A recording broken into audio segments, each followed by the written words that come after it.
Hello children, good morning, namaskar. You are welcome to Gyanodaya Basic Knowledge for 10th classes.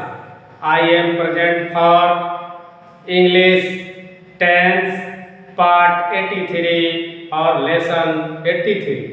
In this part, we shall read about past imperfect tense और progressive past या past continuous tense, अर्थात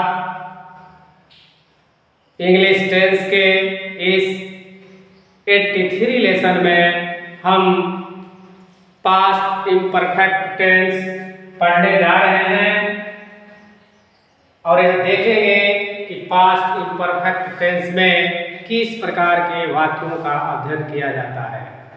इसके साथ साथ past imperfect tense का और क्या क्या नाम होता है और इसके रूल्स क्या है। तो आइए बोर्ड का अवलोकन करते हुए और समय की बचत करते हुए बोर्ड पर जैसा कि लिखा है पार्ट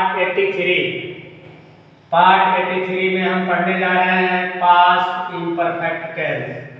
इसी का एक दूसरा नाम भी है पास्ट कंटिन्यूअस टेंस। इसी का एक तीसरा भी नाम है प्रोग्रेसिव पास्ट। क्या है? Progressive past. Progressive past tense अर्थात इसकी हिंदी होती है पास्ट इम्परफेक्ट यानी अपूर्ण भूतकाल या लगातार भूतकाल। इसकी हिंदी होती है पास्ट कंटिन्यूअस या प्रोग्रेसिव पास्ट। इसका मतलब हुआ लगातार भूतकाल और पास्ट इम्परफेक्ट का हुआ अपूर्ण भूतकाल। ठीक है, तो हम जान गए कि पास्ट इम्परफेक्ट टेंस के को 3 नाम से हम पुकारते हैं। किसी किताबों में अलग अलग लिखा रहता है, तो इस कंफ्यूजन को दूर करने के लिए हमने तीनों को एक साथ लिख दिया कि चाहे किसी भी राइटर का किताब आप पढ़ें, बुक पढ़ें, उसमें यह कंफ्यूज ना हो कि इसमें ये लिखा था, उसमें वो पढ़े हैं, हम ये पढ़े हैं। तो तीनों को एक साथ चलिए, तीनों का एक ही नाम है past imperfect tense, past continuous tense या प्रोग्रेसिव पास्ट टेंस यानी अपूर्ण भूतकाल या लगातार भूतकाल। अब है कि पास्ट इम्परफेक्ट टेंस में किस प्रकार के वाक्यों का अध्ययन करते हैं, इसको जानना बहुत जरूरी है। तो आइए देखिए, इसमें वैसे वाक्यों का अध्ययन करते हैं जिसमें यह पता चलता है कि भूतकाल में कोई कार्य हो रहा था यानी जारी था। इस काल में, इस टेंस में वैसे वाक्यों का अध्ययन करते हैं जिससे यह पता चलता है कि भूतकाल में कोई कार्य हो रहा था यानी जारी था, कंप्लीट नहीं हुआ था, अभी वो चल रहा था, काम पूरा नहीं हुआ था। तो इस प्रकार के वाक्यों का अध्ययन हम पास्ट इम्परफेक्ट टेंस या पास्ट कंटिन्यूअस टेंस या प्रोग्रेसिव पास्ट टेंस में अध्ययन करते हैं। अब है इसका पहचान क्या है, कैसे हम जानेंगे कि यह पास्ट कंटिन्यूअस का टेंस है या पास्ट इम्परफेक्ट का टेंस है। तो यह है क्रिया के अंत में रहा था, रही थी, रहे थे इत्यादि लिखा रहेगा। क्या रहेगा? क्रिया के अंत में क्या रहेगा? रहा था, रही थी, रहे थे लिखा रहेगा। तो अब आइए शुरू करते हैं अफर्मेटिव सेंटेंस से। अफर्मेटिव सेंटेंस का मतलब स्वीकारात्मक वाक्य। अफर्मेटिव सेंटेंस स्वीकारात्मक वाक्य, इसमें 2 रूल्स हैं। दोनों रूल्स को, पहला रूल है कि I, he, she, it, any name. Any name का मतलब पहले आप जान चुके हैं, राम, श्याम, सीता, गीता, रीता, मुक्ता सब हो गया। माई father, my sister, his sister, your brother, इस तरह का कुछ भी हो सकता है। तो उसके साथ डिटो है। वाज प्लस क्रिया में क्या लगेगा? आईएनजी। देखिए क्रिया में ING plus object plus other word. ठीक है, इस प्रकार में क्या होगा? I, he, she, it, any name, my father, my sister, my brother, इस तरह का होगा। या his sister, your brother, your mother भी हो सकता है। डिटो में और कुछ भी हो सकता है। उसके साथ रहेगा वाज प्लस क्रिया, वी मतलब क्रिया, आईएनजी क्रिया का मतलब इसमें लिख दीजिए V1, मूल क्रिया जो होगी, मुख्य क्रिया, उसमें आईएनजी जोड़ देंगे। उसके बाद ऑब्जेक्ट और अदर। जैसे कैसे? देखिए मैं वहां जा रहा था, एक एग्जाम्पल है आई का। मैं वहां जा रहा था, इस सब में से सब्जेक्ट के स्थान पर कोई एक तो इसमें से होगा, क्या है आई। इसके बाद वाज, जा रहा था V1, मुखिया क्या है गो में आईएनजी जोड़ दिया, गोइंग देयर। फिर वह इसके पास जा रहा था, ही इसमें से कोई एक आ गया, he was going to him, उसके पास है ना इसलिए टू लग गया, उसके पास नहीं रहता तो टू नहीं लगता। तब देखिए क्या हो गया, he was going to him हो गया।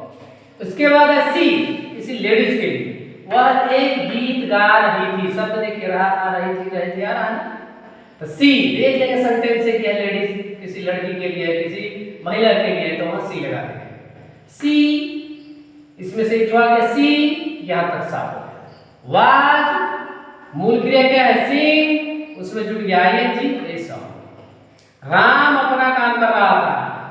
अब देखिए एक तो इसका देखिए ईट का निर्जीव वाक्यों का कैसे देखते हैं, देखिए वर्षा हो रही थी, तो इसमें सब्जेक्ट में क्या लगाएंगे, तो इसके लिए हो जाएगा इट वाज रेनिंग, रेन है मुख्य क्रिया, इसमें आईएनजी लग गया, वर्षा हो रही थी।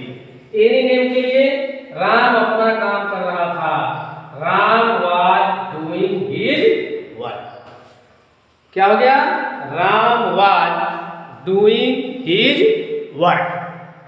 अब है मैं उस वक्त बात कर रहा था, इसमें सब्जेक्ट क्या है I was talking at that time, यहां तक तो है कि मैं बात कर रहा था उस समय के लिए दैट समय वक्त मैंने टाइम एट लग गया प्रीपोजिशन।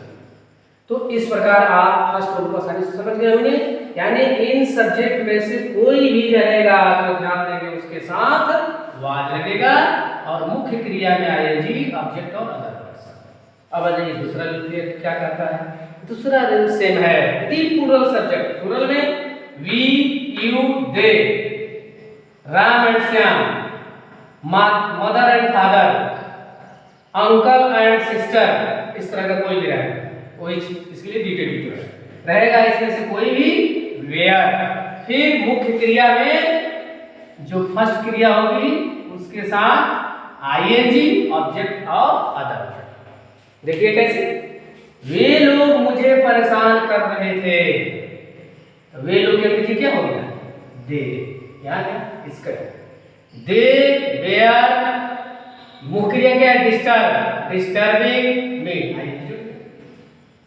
आप या तुम मुझे बुला रहे थे, यू वेयर कॉलिंग मी, आप रहे या तुम रहे या आप लोग रहे, ठीक है ना, तो यू ही लगेगा, यू वेयर कॉलिंग मी।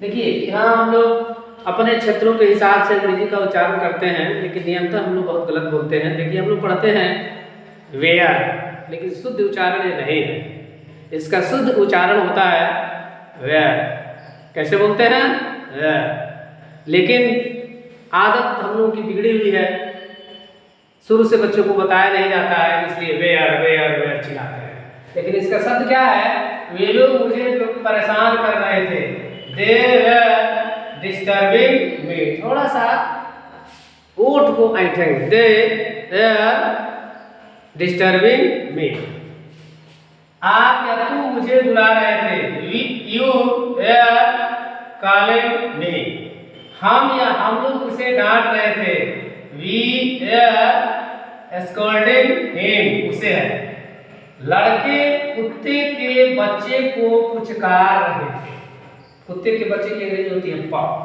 पुचकारना की अंग्रेजी होती है फाउंडिंग।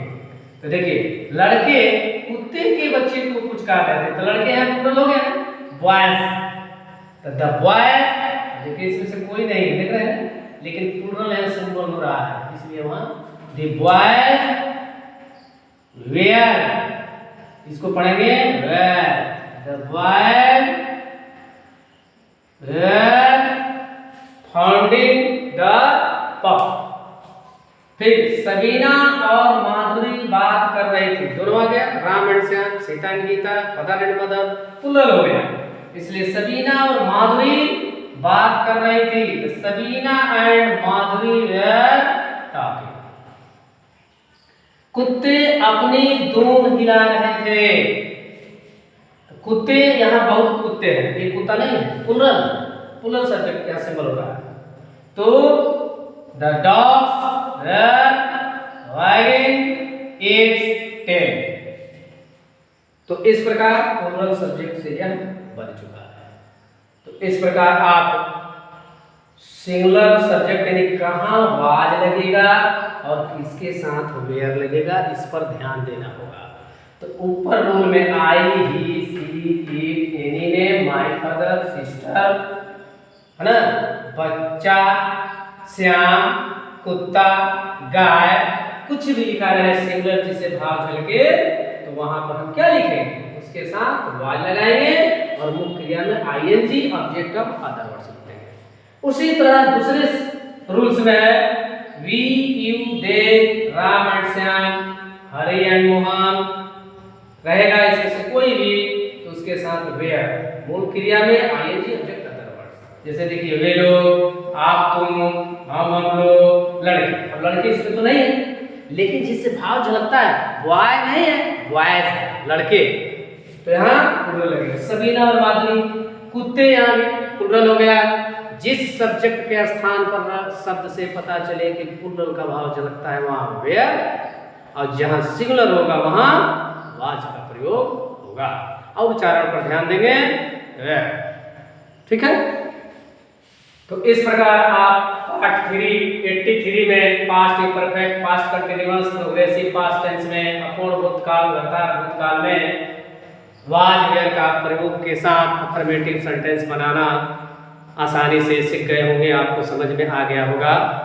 यदि यह मेरी तरकीब पढ़ाने की कला आपको पसंद आती है, समझ में आती है, तो हमारे चैनल, आपके चैनल, YouTube चैनल को सब्सक्राइब करेंगे, वीडियो को लाइक करेंगे और अपने मोबाइल से दूसरे पर शेयर करेंगे, ताकि और लोग भी इस टेंस की जानकारी अच्छे से कर सकें और जान सकें, पढ़ सकें और दूसरे को भी ज्ञान बढ़ा सकें। अब मैं मिलता हूँ आपसे नेक्स्ट वीडियो में, तब तक के लिए टाटा, बाय बाय, ओके।